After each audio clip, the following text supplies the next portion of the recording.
30살, 서울의 작은 원룸 오피스텔 창밖으로 희뿌연 미세먼지가 내려앉고 있었다. 지혜는 노트북 화면 속 복잡한 스프레드시트와 씨름하며 깊은 한숨을 쉬었다. 새로운 커리어 도전, 이직 준비는 생각보다 훨씬 버거웠다. 매일 밤늦게까지 이어지는 공부와 자료 조사, 그리고 면접 준비는 지혜의 몸과 마음을 지치게 했다. 특히 늘 불안함의 근원이었던 어머니, 미숙 씨의 존재는 지혜의 어깨를 더욱 무겁게 짓눌렀다. 딸, 뭐하니? 벌써 밤 10시가 넘었네. 어김없이 울리는 전화벨 소리에 지혜는 화면을 끄고 휴대폰을 들었다. 발신자는 엄마. 심장이 쿵 내려앉는 기분이었다. 이 시간까지 연락이 없으면 늘 불안해하며 전화를 거는 미숙 씨였다. 받지 않으면 무슨 일이 생긴 줄 알고 난리가 났고, 받으면 온갖 잔소리와 걱정, 그리고 지혜의 삶에 대한 비난이 쏟아졌다. 네, 엄마. 그냥 좀 보고 있었어요. 최대한 목소리를 밝게 하려 노력했지만 피곤함은 숨길 수 없었다. 보고 있었어? 뭘? 또 밤늦게까지 컴퓨터 보고 있는 거 아니야? 그러다 눈 나빠지고 몸 상한다고 몇 번을 말했니? 엄마가 너 걱정하는 마음은 알기나 해? 너 그러다 나중에 후회한다. 시작이었다. 지혜의 일상에 대한 사소한 질문으로 시작된 대화는 순식간에 비난과 걱정으로 둔갑했다. 걱정이라는 포장지 안에 담긴 것은 지혜의 삶에 대한 불만과 통제 욕구였다. 아니에요, 엄마. 그냥 잠깐 본 거예요. 이제 자려고요. 잔다고? 그렇게 늦게까지 뭘 봤는데? 네가 뭘 하든 엄마는 다 알아.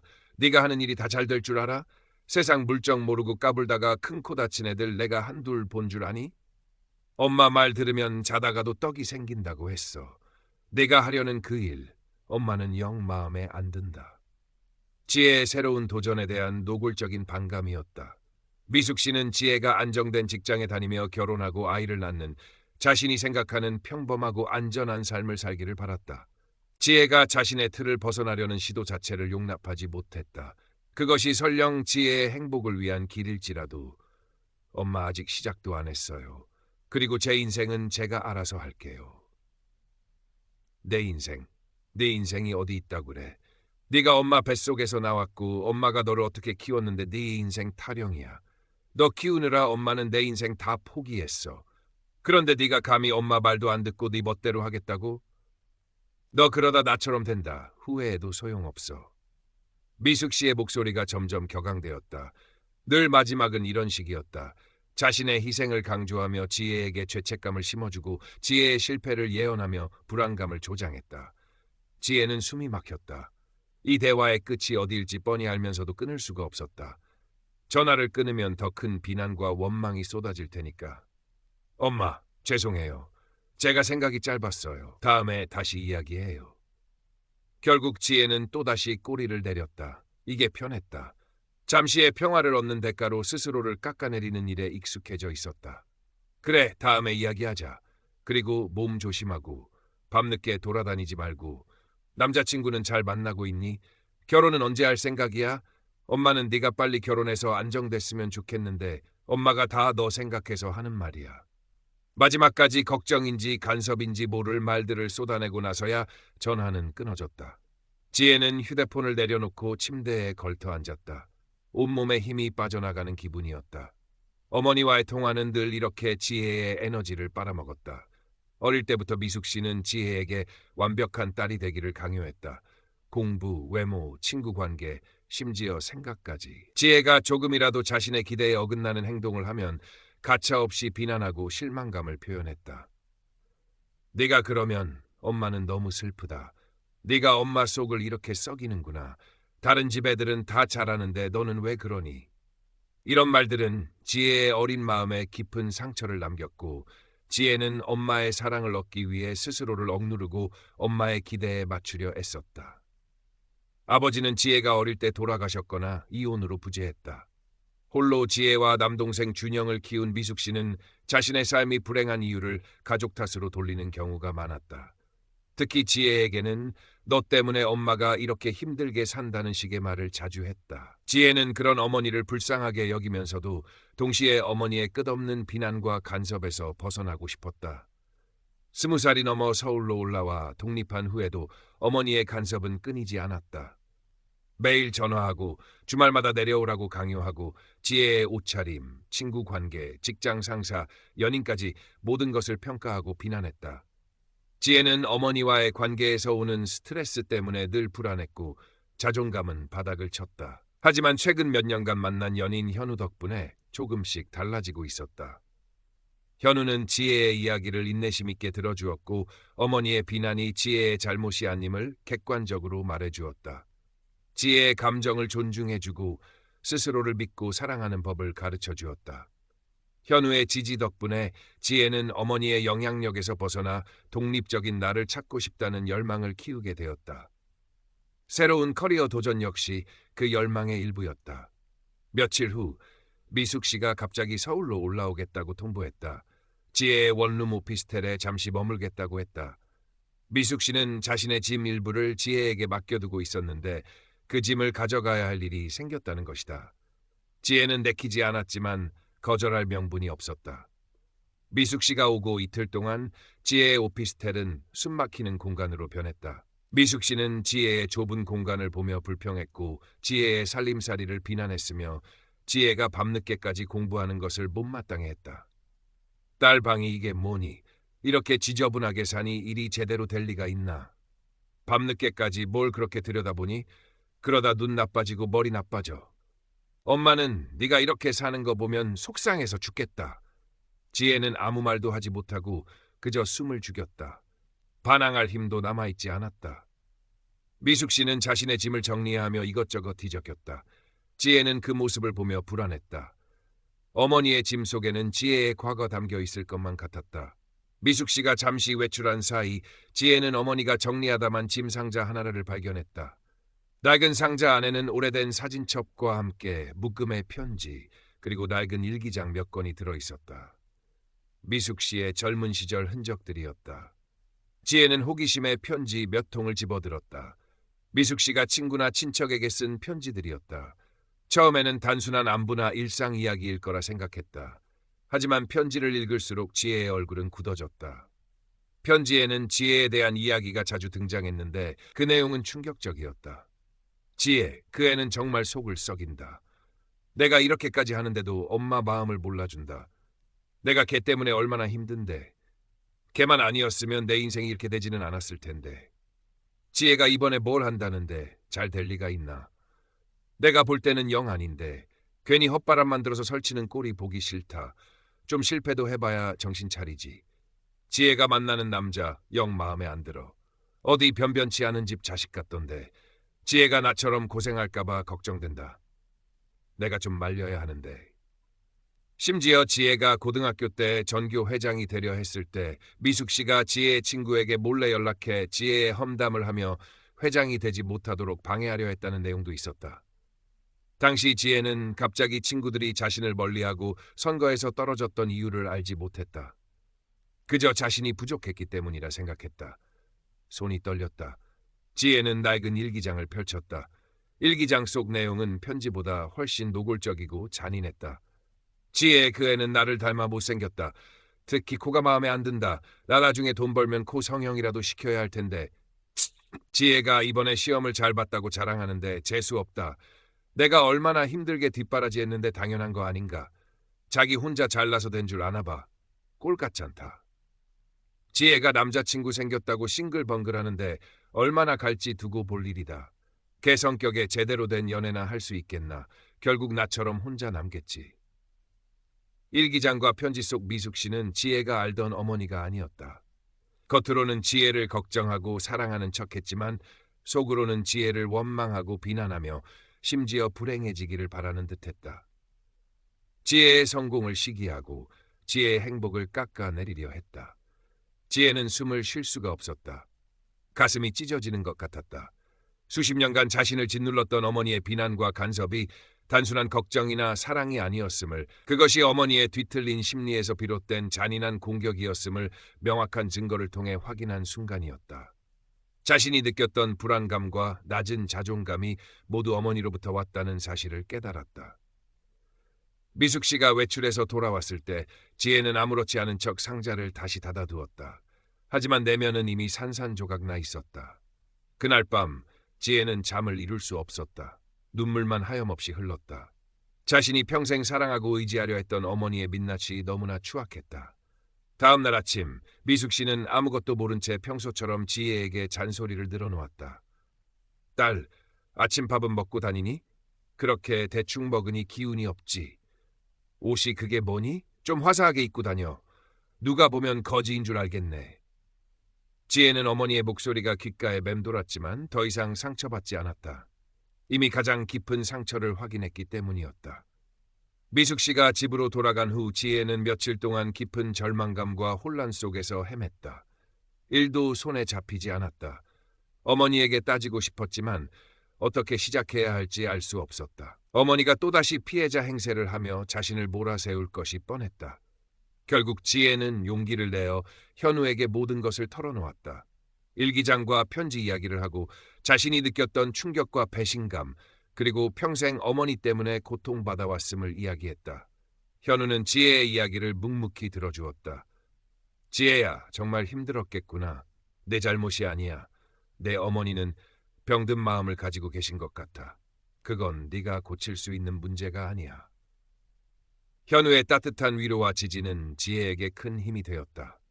현우는 지혜에게 어머니의 유해한 행동은 어머니 자신의 문제이며 지혜가 어머니의 감정과 삶의 책임감을 느낄 필요가 없다고 말했다. 그리고 지혜 자신의 행복과 안녕이 가장 중요하다고 강조했다. 관계를 끊는 게 맞을까? 지혜는 망설였다. 아무리 유해해도 어머니는 어머니였다. 관계를 끊는다는 것은 죄책감과 함께 세상에 홀로 남겨지는 듯한 두려움을 동반했다. 그건 네가 결정할 문제야.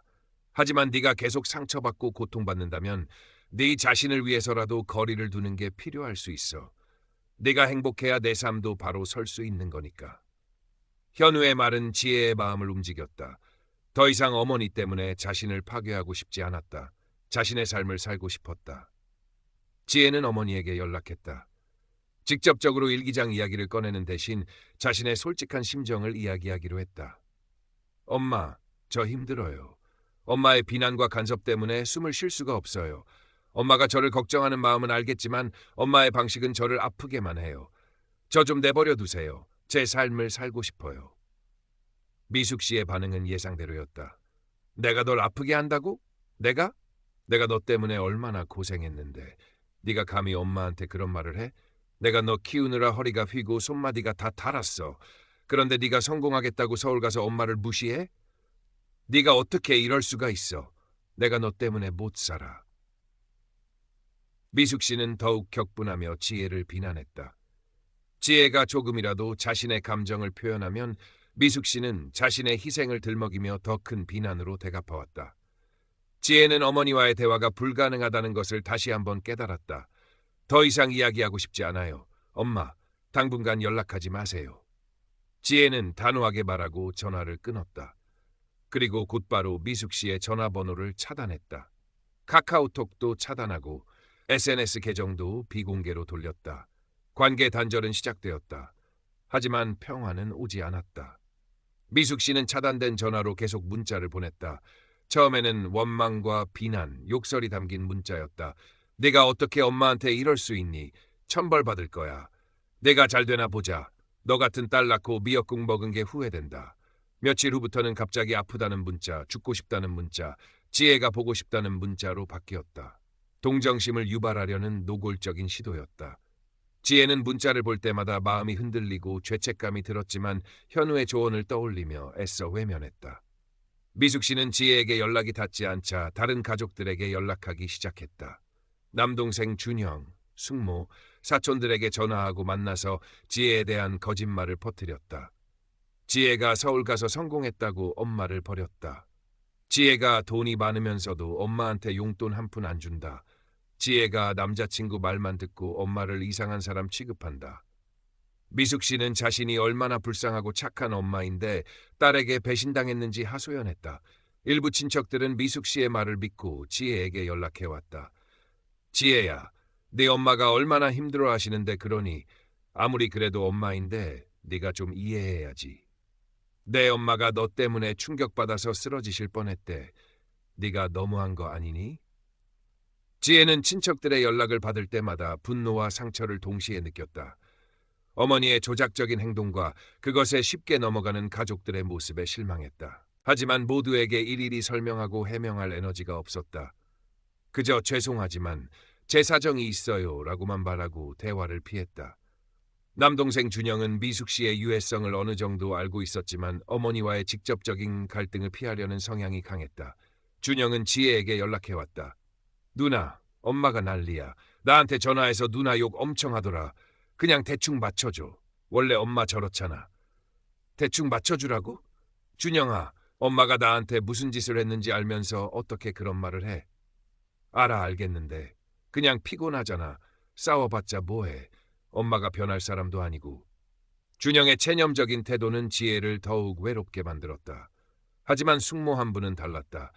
미숙 씨의 형제 자매의 배우자인 숙모는 미숙 씨의 이중적인 모습을 예전부터 알고 있었다. 지혜야, 네 엄마 때문에 힘들지? 네 엄마가 좀 그래? 내 할머니 살아계실 때부터도 그랬어. 겉과 속이 다른 면이 있었지. 네 잘못 아니니까 너무 마음 쓰지 마라. 숙모의 따뜻한 말 한마디는 사막의 오아시스 같았다. 지혜는 숙모에게 일기장 이야기를 포함해 모든 것을 털어놓았다. 숙모는 지혜의 이야기에 함께 분노하고 눈물 흘리며 지혜를 지지해 주었다. 시간이 흘렀다. 지혜는 어머니와의 관계 단절을 유지했다. 어머니에게서 오는 연락은 모두 차단했고 어머니의 거짓말에 대한 소문은 애써 무시했다. 처음에는 죄책감과 불안함에 시달렸지만 점차 어머니의 그림자에서 벗어나고 있음을 느꼈다. 어머니의 비난과 간섭이 사라지자 지혜는 비로소 숨을 쉴 수 있었다.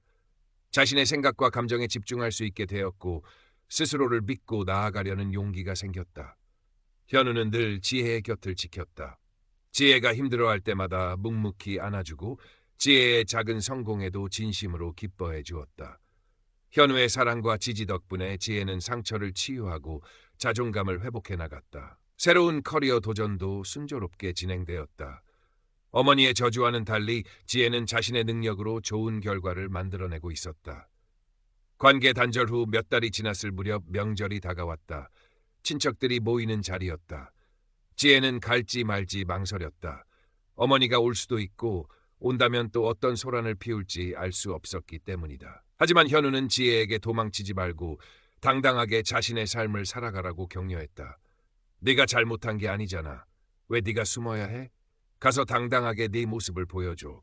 내 어머니의 거짓말이 진실이 아님을 내 삶으로 증명하면 돼. 현우의 말에 용기를 얻은 지혜는 명절 가족 모임에 참석하기로 했다. 현우도 함께 가주기로 했다. 명절 당일 친척들이 모인 식당은 시끌벅적했다. 지혜는 현우와 함께 조심스럽게 들어섰다. 친척들의 시선이 일제히 지혜에게 쏠렸다. 일부는 어색하게 웃었고 일부는 동정적인 눈빛을 보냈으며 일부는 노골적으로 못마땅한 표정을 지었다. 어머니 미숙 씨는 이미 와 있었다. 지혜를 보자마자 얼굴을 굳히더니 이내 눈물을 글썽이며 주변 친척들에게 무언가 하소연하기 시작했다.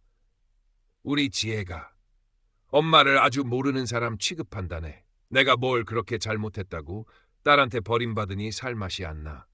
미숙 씨의 연극이 시작되었다. 친척들은 미숙 씨의 말에 귀를 기울이며 고개를 끄덕였다. 지혜는 숨이 막혔다. 또다시 시작된 어머니의 피해자 행세와 거짓말에 온몸이 떨렸다. 예전 같았으면 그 자리를 박차고 뛰쳐나갔을 것이다. 하지만 오늘은 아니었다. 지혜는 심호흡하고 현우의 손을 잡았다. 현우가 지혜의 손을 꼭 잡아주며 눈빛으로 격려했다. 지혜는 똑바로 서서 미숙 씨를 바라보았다. 그리고 조용하지만 단호한 목소리로 말했다. 엄마, 제 이야기 좀 들어보세요. 그리고 여기 계신 친척분들도요. 모든 시선이 지혜에게 쏠렸다. 미숙 씨는 당황한 얼굴로 지혜를 노려보았다. 내가 여기서 무슨 소리를 하려고 그래? 진실을 이야기하려고요. 지혜는 떨리는 목소리를 가다듬고 말을 이었다. 엄마는 제가 엄마를 버렸다고 하시죠. 제가 엄마를 힘들게 한다고요. 하지만 사실은 그 반대였어요. 저는 평생 엄마의 비난과 간섭 속에서 고통받았어요.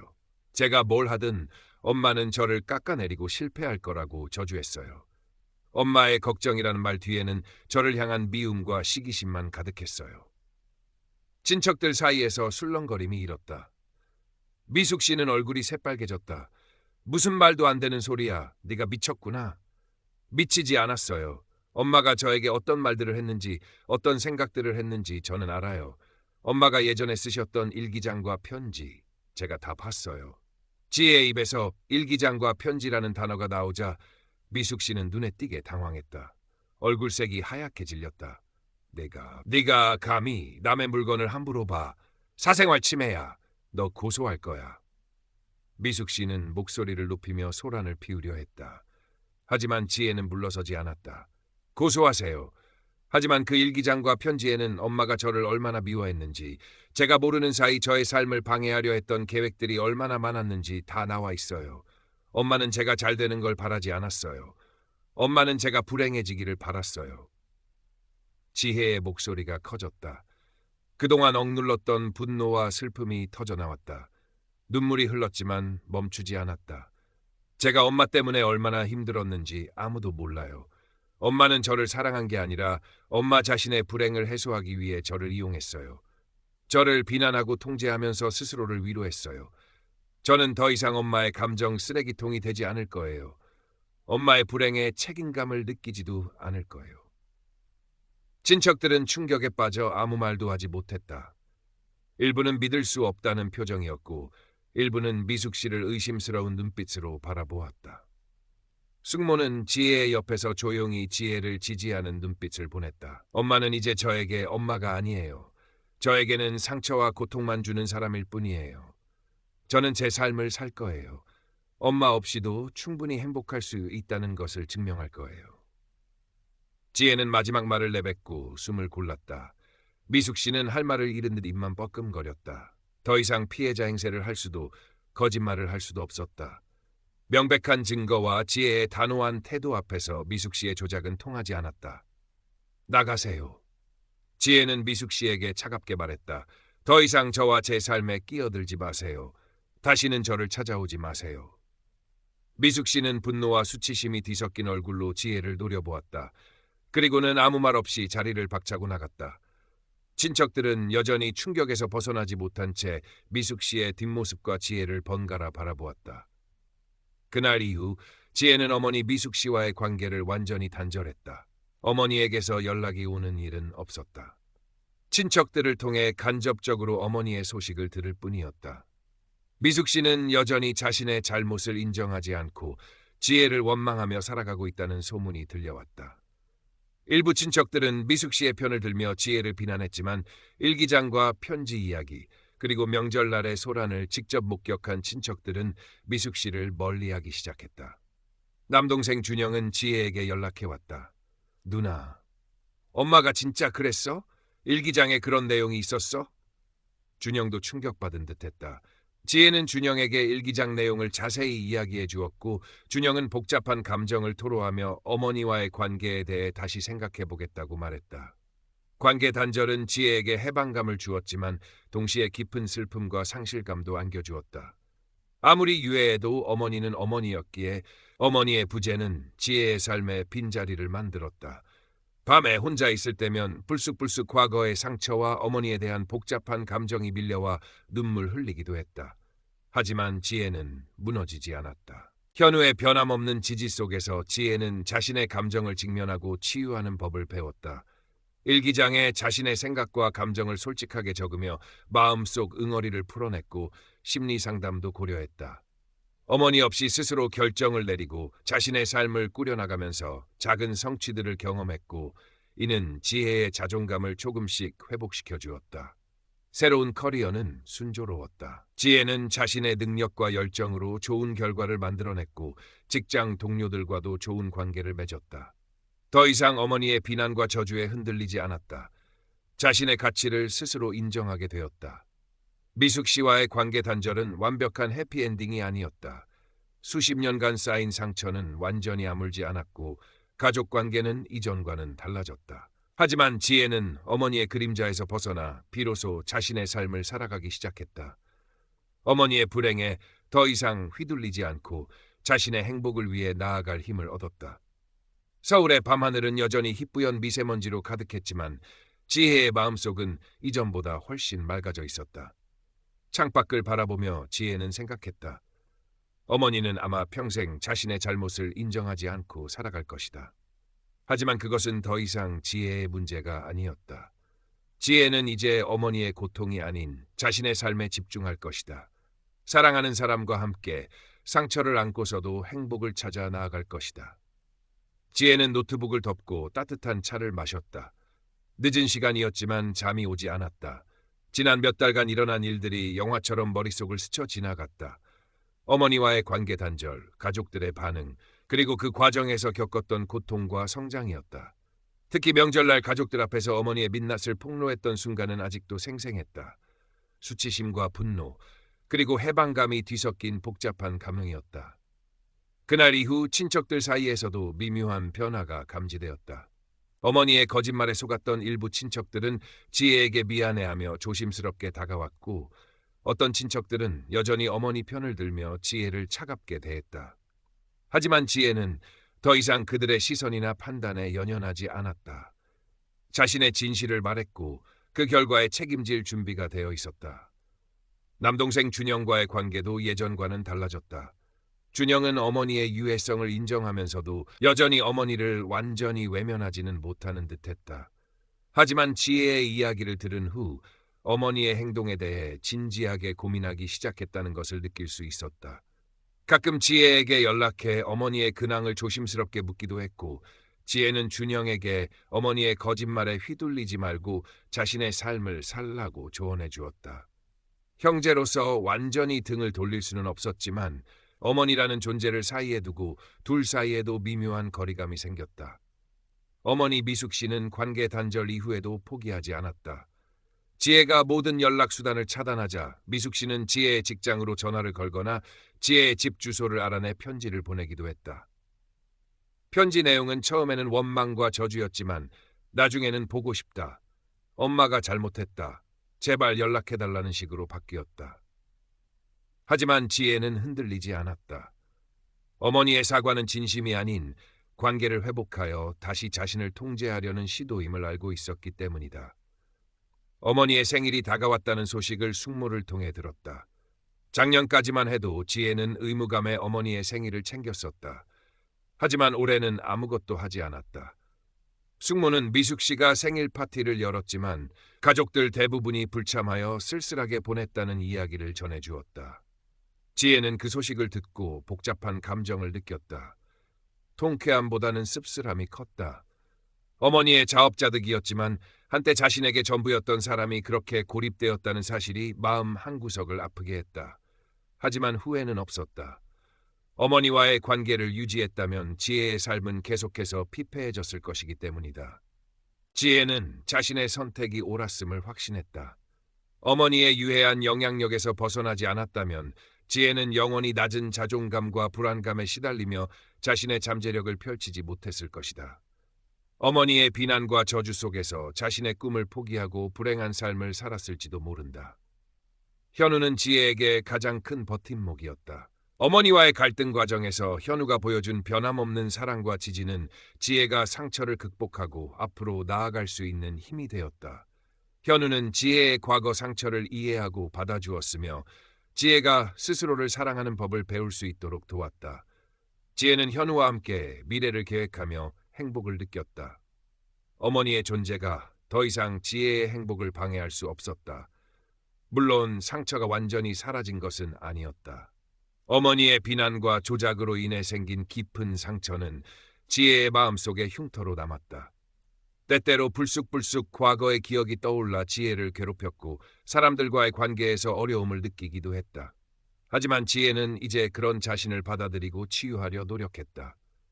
심리 상담을 통해 자신의 감정을 더 깊이 이해했고 명상을 통해 마음의 평화를 찾으려 했다. 지혜는 자신의 경험을 통해 깨달았다. 가족이라는 이름 아래 모든 것을 참고 희생해야 하는 것은 아니라는 것을. 자신의 정신 건강과 행복을 지키는 것이 무엇보다 중요하다는 것을. 그리고 유해한 관계에서는 때로는 단절이 최선의 선택일 수 있다는 것을. 어머니 미숙 씨는 여전히 변하지 않았을 것이다. 자신의 잘못을 인정하고 반성하기보다는 여전히 세상을 원망하고 딸을 비난하며 살아갈 가능성이 높았다. 하지만 그것은 미숙 씨 자신의 문제였다. 지혜는 더 이상 미숙 씨의 문제에 휘둘리지 않을 것이다. 지혜는 창밖을 바라보았다. 희뿌연 미세먼지 너머로 서울의 야경이 반짝이고 있었다. 그 불빛들 속에서 수많은 사람들이 각자의 삶을 살아가고 있을 터였다. 모두가 완벽하지 않고 모두가 상처를 안고 살아가지만 그럼에도 불구하고 각자의 방식으로 행복을 찾아 나아가는 사람들. 지혜도 그들 중 하나였다. 어머니와의 관계 단절은 지혜의 삶에서 가장 고통스럽고 동시에 가장 중요한 결정이었다. 그 결정 덕분에 지혜는 비로소 자신을 찾고 자신의 삶을 살 수 있게 되었다. 앞으로 어떤 어려움이 닥치더라도 지혜는 이제 스스로를 믿고 헤쳐나갈 수 있을 것이다. 어머니의 그림자에서 벗어나 지혜는 자신의 빛을 찾아 나아갈 것이다. 지혜는 따뜻한 차를 한 모금 마시고 노트북을 다시 켰다. 내일 있을 중요한 화상회의 준비를 해야 했다. 새로운 직장에서의 첫 번째 큰 프로젝트였다. 어머니의 비난과 저주 대신 현우와 동료들의 격려 속에서 지혜는 자신감을 가지고 이 프로젝트에 임하고 있었다. 어머니가 지혜의 커리어 도전을 얼마나 비난했었는지 떠올랐다. 네가 뭘 할 수 있겠니? 괜히 힘 빼지 말고 시집이나 가라. 그런 말들이 이제는 더 이상 지혜를 흔들지 못했다. 그 말들은 지혜의 능력이 아닌 어머니 자신의 불안감과 시기심에서 나온 것임을 알기 때문이었다. 지혜는 프로젝트 관련 자료를 검토하며 메모를 하기 시작했다. 집중하는 지혜의 얼굴에 희미하지만 단단한 미소가 떠올랐다. 이 일은 지혜가 스스로 선택한 길이었고 지혜는 이 길을 걸어가는 자신이 자랑스러웠다. 어머니의 기대에 맞추려 했던 과거의 지혜는 사라지고 자신의 꿈을 향해 나아가는 새로운 지혜가 그 자리를 채우고 있었다. 가끔 남동생 준영에게서 연락이 왔다. 어머니의 이야기는 피했지만 준영은 지혜의 안부를 묻고 지혜의 새로운 도전을 응원해 주었다.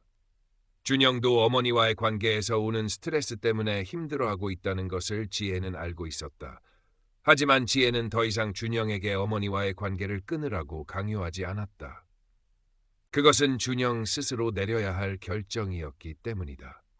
다만 준영이 힘들 때 언제든 자신에게 이야기해도 좋다고 말해주었다. 숙모와의 관계는 더욱 돈독해졌다. 숙모는 종종 지혜에게 연락해 안부를 물었고 어머니의 근황을 조심스럽게 전해주었다. 미숙 씨는 여전히 자신의 잘못을 인정하지 않고 가족들에게 원망을 쏟아내고 있지만 예전처럼 사람들의 동정을 얻지는 못하고 있다는 이야기였다. 많은 친척들이 미숙 씨의 이중적인 모습과 조작적인 행동에 지쳐 미숙 씨를 피하고 있었다. 어머니는 점점 더 고립되고 있었다. 지혜는 어머니의 고립 소식을 들을 때마다 마음이 무거웠다. 미숙 씨가 왜 그렇게 뒤틀린 사람이 되었는지, 그녀의 과거에는 어떤 아픔이 있었는지 어렴풋이 짐작할 수 있었기 때문이었다. 불행했던 결혼 생활, 이루지 못한 꿈, 그리고 아마도 자신도 부모로부터 충분한 사랑을 받지 못했을 가능성, 그런 것들이 미숙 씨를 그렇게 만들었을 수도 있었다. 하지만 그렇다고 해서 미숙 씨가 지혜에게 가했던 상처와 고통이 정당화될 수는 없었다. 미숙 씨는 자신의 아픔을 딸에게 대물림했고 지혜는 그 사슬을 끊어낸 것뿐이었다. 지혜는 일기장과 편지 묶음을 서랍 깊숙한 곳에 넣어두었다. 이제는 그것을 다시 꺼내보지 않아도 괜찮았다. 어머니의 유해성을 확인하는 증거로서의 역할은 끝났다. 이제 그것들은 지혜가 얼마나 힘든 시간을 견뎌냈는지, 그리고 얼마나 용감하게 자신의 삶을 되찾았는지를 보여주는 증표가 되었다. 가끔 밤에 잠들기 전 지혜는 어머니의 목소리가 귓가에 맴도는 것을 느꼈다. 내가 뭘 할 수 있겠니? 결국 실패할 거야. 하지만 이제는 그 목소리에 힘이 없었다. 지혜는 그 목소리를 지우고 현우의 따뜻한 목소리를 떠올다. 넌 충분히 잘하고 있어. 내가 자랑스러워. 지혜는 천천히 눈을 감았다. 더 이상 어머니의 비난에 시달리지 않는 평화로운 밤이었다. 물론 상처가 완전히 사라지지는 않았지만 지혜는 그 상처를 안고 살아가는 법을 배우고 있었다. 상처는 지혜를 약하게 만들지 않았다. 오히려 지혜를 더 강하고 단단하게 만들었다. 새로운 프로젝트가 성공적으로 마무리되었다. 지혜는 팀원들과 함께 작은 축하 파티를 열었다. 웃고 이야기하며 동료들과 즐거운 시간을 보냈다. 과거에는 상상도 할 수 없었던 일이었다. 늘 사람들의 시선을 의식하고 스스로를 숨겼던 지혜였다. 하지만 이제는 자신의 성과를 인정하고 사람들과 어울리는 것이 자연스러워졌다. 어머니의 비난으로 인해 낮아졌던 자존감이 조금씩 회복되고 있음을 느꼈다. 파티가 끝난 후 지혜는 현우와 함께 집으로 돌아왔다. 현우는 지혜의 손을 잡고 말했다. 정말 수고했어, 지혜야. 네가 얼마나 노력했는지 알아. 내가 자랑스러워. 현우의 진심 어린 칭찬에 지혜는 눈시울이 뜨거워졌다. 어머니에게서 단 한 번도 들어보지 못한 말이었다. 어머니는 늘 지혜의 성과를 당연하게 여기거나 깎아내리기 바빴다. 고마워, 현우야. 네 덕분이야. 아니, 네 힘으로 해낸 거야. 난 그냥 네 옆에 있었을 뿐이고. 지혜는 현우의 어깨에 기대어 섰다. 이 사람 덕분에 자신이 이렇게 변할 수 있었다는 생각에 감사했다.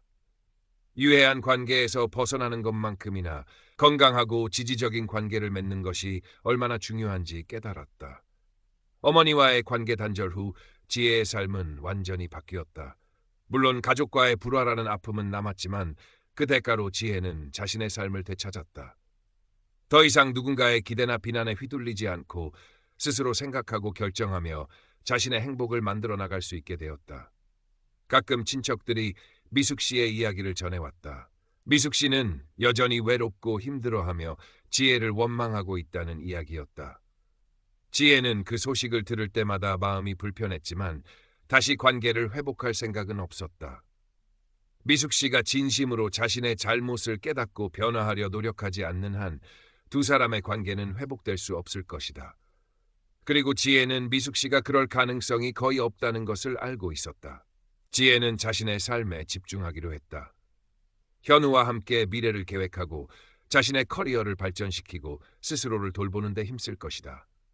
어머니의 그림자는 여전히 지혜의 삶 한구석에 남아있겠지만 더 이상 지혜를 지배하지는 못할 것이다. 지혜는 이제 그 그림자보다 훨씬 강하고 단단해졌기 때문이다. 서울의 아침 햇살이 창문을 통해 쏟아져 들어왔다. 지혜는 이불을 걷고 일어섰다. 새로운 하루가 시작되었다. 어머니의 비난과 함께 시작되던 과거의 아침과는 달랐다.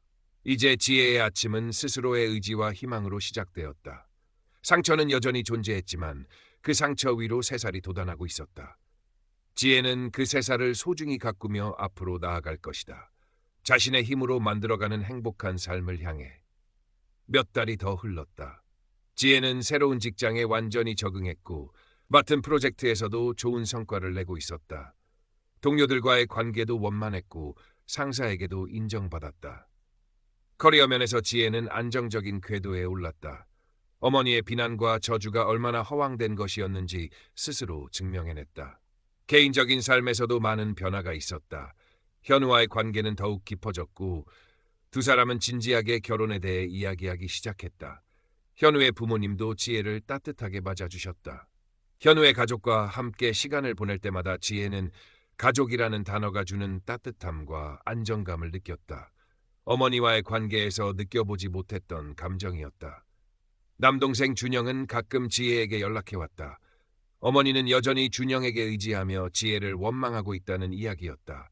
준영은 어머니의 끝없는 하소연과 비난에 지쳐 보였다. 지혜는 준영에게 어머니와의 관계에서 오는 스트레스를 너무 혼자 감당하려 하지 말고 필요하다면 전문가의 도움을 받거나 어머니와 거리를 두는 것도 방법이라고 조심스럽게 조언해 주었다. 준영이 어떤 선택을 하든 지혜는 준영을 지지할 것이라고 말했다. 숙모는 여전히 지혜에게 든든한 조력자였다. 숙모를 통해 어머니 미숙 씨의 근황을 간접적으로 들을 수 있었다. 미숙 씨는 가족들에게 외면당하고 친구들과의 관계도 예전 같지 않다며 힘들어하고 있다는 이야기였다. 하지만 여전히 자신의 잘못을 인정하기보다는 세상 탓 그리고 지혜 탓을 하고 있다고 했다. 어머니는 끝까지 변하지 않는다는 것을 지혜는 다시 한번 확인했다. 지혜는 더 이상 어머니에게 연락할 생각은 없었다. 어머니의 생일이나 명절에도 먼저 연락하지 않았다. 어머니로부터 연락이 오는 것도 모두 차단했다. 어머니의 존재는 이제 지혜의 삶에서 지워진 과거가 되었다. 물론 완벽하게 잊을 수는 없었다. 불쑥불쑥 과거의 상처가 떠올라 지혜를 괴롭히기도 했고 어머니에 대한 복잡한 감정, 분노, 슬픔, 연민이 지혜의 마음을 흔들기도 했다. 하지만 지혜는 이제 그런 감정들을 회피하지 않고 직면하는 법을 배웠다. 자신의 감정을 인정하고 받아들이는 것이 치유의 시작이라는 것을 알았기 때문이었다. 지혜는 심리 상담을 계속 받았다. 상담을 통해 어머니와의 관계에서 비롯된 상처의 깊이를 이해하고 건강한 관계를 맺는 방법을 배웠다. 상담 과정은 고통스럽기도 했지만 지혜는 상담을 통해 내면의 힘을 키우고 과거의 트라우마에서 벗어날 수 있었다. 어머니와의 관계 단절은 지혜에게 큰 용기를 요구하는 결정이었다. 하지만 그 결정 덕분에 지혜는 비로소 자신의 삶의 주인이 될 수 있었다. 어머니의 기대와 통제에서 벗어나 자신의 목소리를 내고 자신의 선택에 책임질 수 있게 되었다. 지혜는 자신의 경험을 다른 사람들과 나누고 싶다는 생각을 하기 시작했다. 자신처럼 독성 있는 부모와의 관계로 힘들어하는 사람들에게 자신의 이야기가 조금이나마 도움이 될 수 있지 않을까 생각했다. 블로그에 자신의 경험을 익명으로 올리거나 관련 온라인 커뮤니티에서 활동하는 것을 고려했다.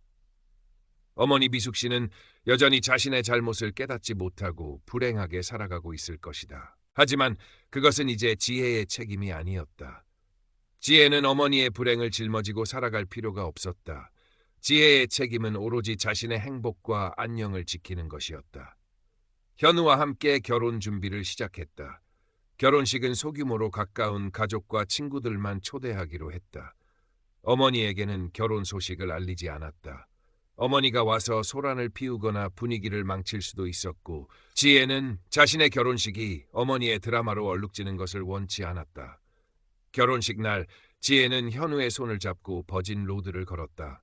현우의 가족들과 지혜를 지지해주는 몇몇 친척 그리고 친구들이 따뜻한 미소를 지으며 두 사람을 축복해 주었다. 남동생 준영도 와서 지혜를 축하해 주었다.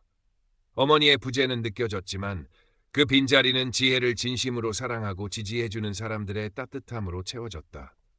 결혼식 후 지혜는 현우와 함께 새로운 보금자리를 꾸렸다.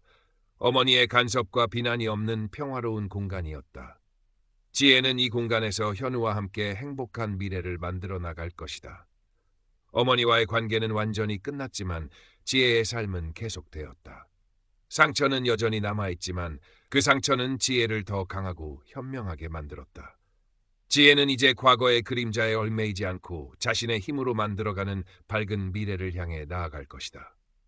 독성 있는 관계에서 벗어나 자신의 삶을 되찾은 지혜의 이야기는 여기서 끝이 아니다. 그것은 지혜가 진정한 자신을 찾아가는 여정의 새로운 시작이었다. 어머니 미숙 씨가 지혜의 결혼 소식을 어떻게 알았는지는 알 수 없었다.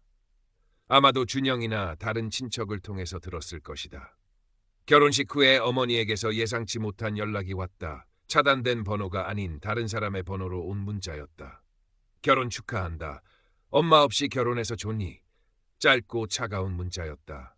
축하의 말 속에는 비난과 원망이 가득했다. 지혜는 문자를 보고 아무런 답장을 하지 않았다. 더 이상 어머니의 도발에 반응하지 않았다. 어머니의 감정에 휘둘리지 않는 것이 지혜가 배운 가장 중요한 교훈 중 하나였다. 미숙 씨는 이후에도 몇 차례 다른 번호로 문자를 보내거나 지혜의 SNS 계정을 염탐하려 시도했다. 하지만 지혜는 모두 무시했다. 어머니의 존재는 이제 지혜의 삶에 들어올 수 없는 외부의 소음일 뿐이었다. 결혼 후 지혜의 삶은 안정되고 평화로웠다. 현우와 함께하는 일상은 행복했고 서로에게 힘이 되어주며 함께 성장했다. 지혜는 직장에서도 계속해서 좋은 성과를 냈고 자신의 분야에서 전문가로 인정받기 시작했다.